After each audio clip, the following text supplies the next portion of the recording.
برادران ملت اسلامی، السلام علیکم ورحمۃ اللہ وبرکاتہ۔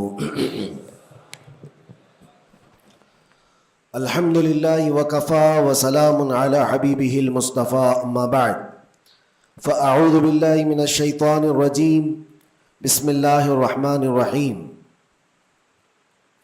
واما بنعمت ربک فحدث، صدق اللہ مولانا العظیم۔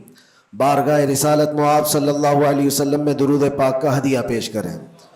اللہم صلی علی سیدنا و مولانا محمد معدن الجود والکرم وآلہ واصحابہ الکرام وابنہ الکریم وبارک وسلم صلاة دائمة سرمدا ابدا۔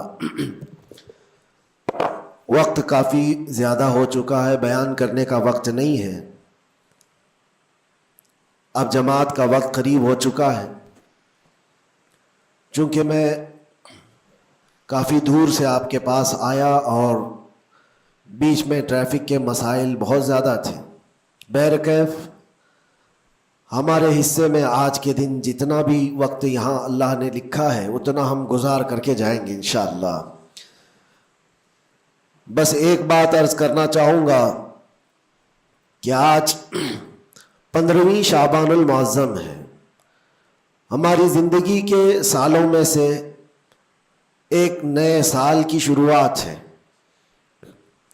حدیث پاک میں ملتا ہے کل کی رات اللہ تعالیٰ فرشتوں کو سارے معاملات تقسیم کر دیتا ہے، بندوں کے متعلق کیا کیا چیزیں سال بھر میں ہونے والی، اور فرشتوں کو سارے احکام بتا دیے جاتے ہیں۔ اس میں سے بسا اوقات ایسا ہوتا ہے کہ کسی کی موت لکھی گئی ہوئی ہوتی ہے اس سال، لیکن وہ بندہ شادی کی تیاریوں میں مصروف ہے۔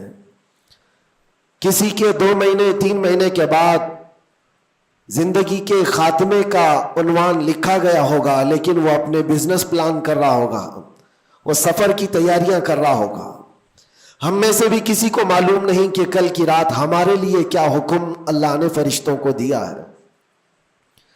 اگر زندگی باقی ہے تو دعا کریں کہ اللہ تعالیٰ خیر و برکت والی زندگی عطا فرمائے، نیکیوں والی زندگی عطا فرمائے۔ اور ایک اہم بات جو آج سب جگہ گردش کر رہی ہوتی ہے، سرکولر ہوتی ہے، وہ یہ ہے کہ ہر بندہ اپنے اپنی غلطیوں کی معافی دوسرے سے مانگ رہا ہوتا ہے۔ اور یہ اس لیے بھی ہے کہ سب نے شاید یہ حدیث سنی ہوگی کہ ان بڑی راتوں میں اللہ تبارک و تعالی سارے بڑے گناہوں کو معاف کر دیتا ہے، لیکن چند لوگ ایسے ہیں جو ان راتوں میں بھی معاف نہیں ہوتے۔ ان میں سے ایک بندہ وہ ہے جو لوگوں کے تعلق کو ختم کرتا ہے، قطع تعلق کرنے والا۔ بھائیوں میں نفرت ہے، بھائی اور بہن میں نفرت ہے، باپ اور بیٹے میں نفرت ہے، رشتہ داریوں کو توڑا ہوا آدمی، اس کے لیے بھی کہا گیا اس رات میں اس کی بھی بخشش نہیں ہے۔ اور دوسری چیز یہ ہے کہ جو ہم گناہ کرتے ہیں اس کی 2 قسمیں ہیں، 2 قسم کے گناہ ہیں۔ کچھ گناہ وہ ہیں جن کا تعلق صرف اللہ سے ہے، اللہ جب چاہے معاف فرمائے گا۔ شراب پیا، زنا کیا، غلط کاریاں کیا، جھوٹ بولا ہے، یہ سارے گناہ وہ ہیں جس کی معافی اللہ سے ڈائریکٹ کی لی جائے گی۔ اس کو کہتے ہیں حقوق اللہ۔ اللہ تعالیٰ کریم ہے، اکرم الاکرمین ہے، جب چاہے اپنے بندوں کو معاف فرما دے۔ لیکن کچھ گناہ ایسے ہیں جن کا تعلق بندوں سے ہے، کسی کا مال ہڑپ لیا ہے، کسی کا حصہ دبا لیا ہے، کسی کو گالی دیا ہے، کسی کو مارا ہے، یہ سارے وہ گناہ ہیں جن کا تعلق بندوں سے ہے، ان کو حقوق العباد کہا جاتا ہے۔ اور یہ گناہ زیادہ ڈینجر ہے، حقوق اللہ سے زیادہ ڈینجر حقوق العباد ہے، کیونکہ حدیث پاک میں ہے اللہ سے متعلق جو گناہ ہے وہ رب تعالیٰ جب چاہے معاف فرمائے گا، لیکن جو بندوں سے ریلیٹڈ ہے اللہ فرماتا ہے جب تک بندہ بندے کو معاف نہیں کرتا اللہ نہیں معاف فرمائے گا، اللہ معاف نہیں فرمائے گا۔ حضور پاک صلی اللہ تعالیٰ علیہ وسلم نے صحابہ سے پوچھا سب سے غریب آدمی کون ہے، تم جانتے ہو؟ سب سے مفلس آدمی کون ہے؟ حضور صلی اللہ علیہ وسلم نے صحابہ سے پوچھا تو صحابہ نے کہا اللہ کے نبی زیادہ جانتے ہیں۔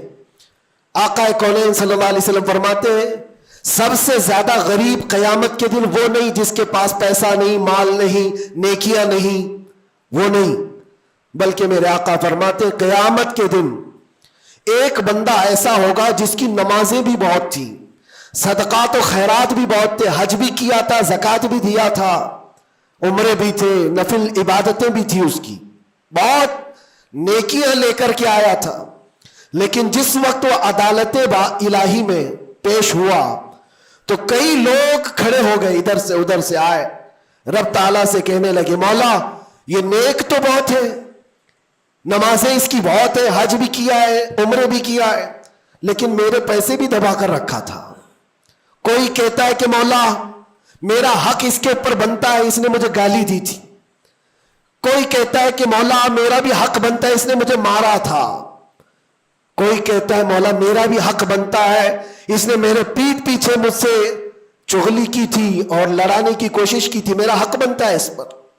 تو یہ سارے حق طلب کرنے والے بندے کھڑے ہو جائیں گے اس کے خلاف جو نیکوکار تھا۔ اللہ تعالیٰ فرماتا ہے تم لوگوں کو اس سے کیا چاہیے؟ سارے بندے کہتے ہیں مولا ہم تو گنہگار ہیں، نیکیوں کی کمی ہے، اس کے پاس نیکیاں زیادہ ہے، اس کی نیکیاں ہمیں دلا دے۔ اب عدالت الہی کا یہ فیصلہ سنو، اللہ فرشتوں کو حکم دیتا ہے اس کے پاس جتنی نیکیاں ہیں وہ ان سب میں تقسیم کرو، جتنوں کا حق اس نے دبا رکھا ہے سب میں اس کی نیکیاں بانٹی جائیں۔ جب فرشتے اس کی نیکیاں نکال نکال کر تقسیم کر رہے تھے، نیکیاں اس کی پوری ختم ہو گئی، حقداروں کا بھی حق پورا ہوا نہیں، کچھ اور بھی باقی رہ گئے تھے۔ وہ کہنے لگے مولا ہمارا بھی حق ہے اس کے اوپر، ہمارا بھی اس نے مال رکھا ہے۔ اللہ تعالیٰ فرماتا ہے اب اس کے پاس تو نیکیاں پوری ختم ہو گئی، تم چاہتے کیا ہو؟ وہ گنہگار تھے، وہ کہتے مولا ہم یہ چاہتے ہیں کہ ہمارے گناہ اٹھا کر کے اس پر ڈال دیں، ہمارا بوجھ تو کم ہو جائے۔ حکم ہوگا رب تعالیٰ کا کہ اس کے اوپر ان کا حق بنتا ہے، لہذا ان کے گناہ اٹھا اٹھا کر کے اس کے اوپر ڈالو۔ حدیث پاک میں میرے آقا فرماتے ہیں لے کے تو چلا تھا بہت ساری نیکیاں، لیکن وہاں سب بٹ گئی، الٹا دوسروں کے گناہ اپنے سر پر لے لیا اور سیدھے اس کو فرشتے جہنم میں لے کر جاتے ہیں۔ یہ قیامت کے دن کا سب سے مفلس آدمی ہے، سب سے غریب۔ اسی لیے اے لوگوں حقوق العباد میں کبھی گرفتار مت ہونا، دنیا میں کسی کا حق دبا کر مت رکھنا۔ کسی کو اگر تم نے اپنی زبان سے ایذا دیا ہے، تکلیف دی ہے، یا ہاتھ سے دیا ہے، یا کسی بھی طرح سے دیا ہے، تو قیامت کے دن اس کا حق لیا جائے گا، تمہیں اس کا حق دینا پڑے گا۔ اسی لیے شب برات آتی ہے تو سب لوگ ایک دوسرے سے معافی بھی مانگ لیتے ہیں۔ بندوں سے اگر تمہارا حق ہے تو بندوں سے معافی مانگ لو، اگر بندہ معاف کر دیا دنیا میں تو اللہ بھی معاف فرمائے گا، اللہ معاف فرمائے گا۔ لیکن معافی مانگنے کا ٹرینڈ آج واٹس ایپ اسٹیٹس بن گیا ہے، بہت آسان ہے اسٹیٹس پر رکھ دینے کا کہ میرے جس کے اوپر بھی حق بنتے ہیں میں نے ان کو معاف کیا، وہ مجھے معاف کر دیں، کسی کے پاس جانے کی ضرورت ہی نہیں، واٹس ایپ میں گھماتے رہ جاؤ۔ کیا اسی کو معافی مانگنا کہتے ہیں؟ معافی مانگنے میں آدمی کو جو انا ہے، جو تکبر ہے، جو شیطان اسے گھمنڈ دلاتا ہے، اسی توڑنے کے لیے تو اللہ نے معافی مانگنے کا حکم دیا ہے کہ جاؤ تم اپنے اس بندے سے معافی طلب کرو جس کے پاس جانے میں تمہیں شرم آ رہی ہے۔ اپنے نفس کو توڑو، اپنے انا کو ختم کرو، اپنے تکبر کو مارو۔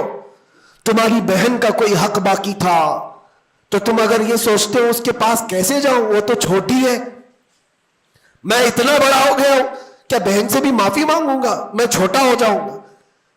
قدر کرو، آج تمہارے پاس وقت ہے، یہاں تھوڑی دیر کے لیے چھوٹا ہونا اچھی بات ہے۔ قیامت کے دن جب تمہارے گلے میں توق ڈال دیا جائے گا گناہوں کا تو اس وقت مدد کے لیے کوئی نہیں آ سکے گا۔ اس لیے میرے عزیزوں حقوق العباد میں گرفتار کبھی نہ ہونا۔